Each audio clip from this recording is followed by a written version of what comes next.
তাকে সরাসরি জেলে যেতে হবে। নির্বাচনে জেতার ভয় থাকবে না, ভরসা থাকবে।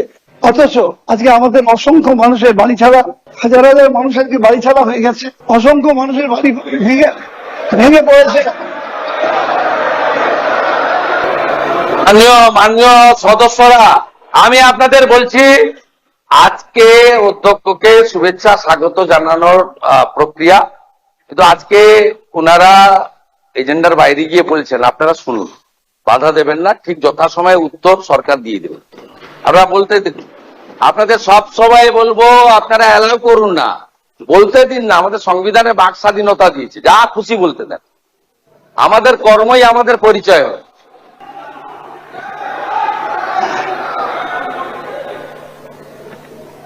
মুখ্যমন্ত্রী এজেন্ডার বাইরে অনেক কথা বললেন, আমরা শুনলাম।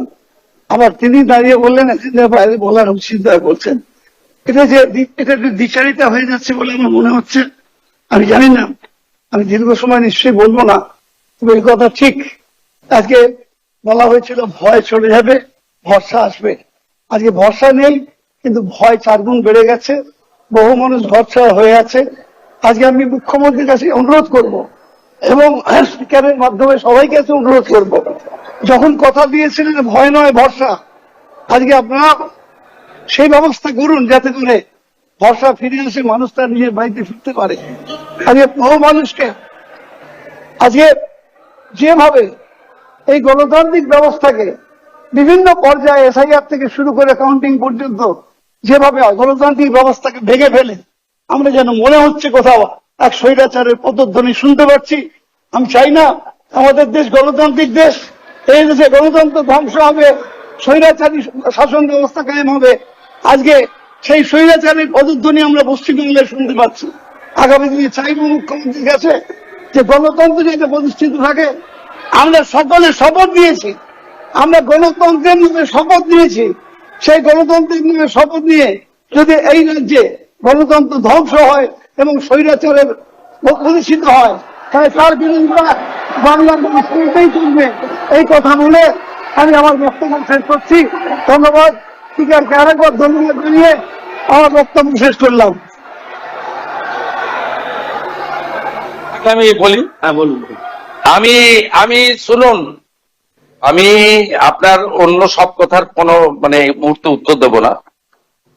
প্রথমত আপনি বলেছেন মুখ্যমন্ত্রীর কাছে, সরকারের কাছে আবেদন করেছেন ঘর ছাড়াদের বাড়িতে ঢোকাতে হবে। আমার তো ঘর ছাড়া কেউ আছে বলে জানা নেই।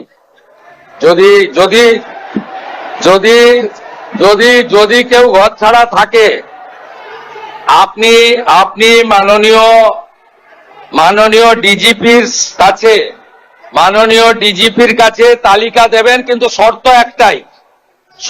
একটাই, ওই ব্যক্তির বিরুদ্ধে 2021 সালে নির্বাচন পরবর্তী সন্ত্রাসের যে 12,500 এফআইআর হয়েছিল তার কোনো অভিযোগ নেই।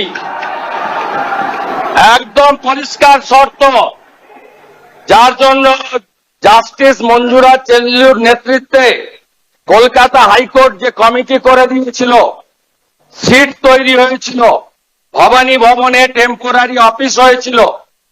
আপনি তালিকা দেবেন, তার মধ্যে যদি সম্মানীয় রাজনৈতিক ব্যক্তিত্ব থাকে যাদের বিরুদ্ধে 2021-এর পোস্টপোল ভায়োলেন্সের অভিযোগ নেই, তাকে সসম্মানে এলাকার বিজেপির বিধায়ক এবং এসপি গিয়ে বাড়িতে ঢুকিয়ে দিয়ে আসবে।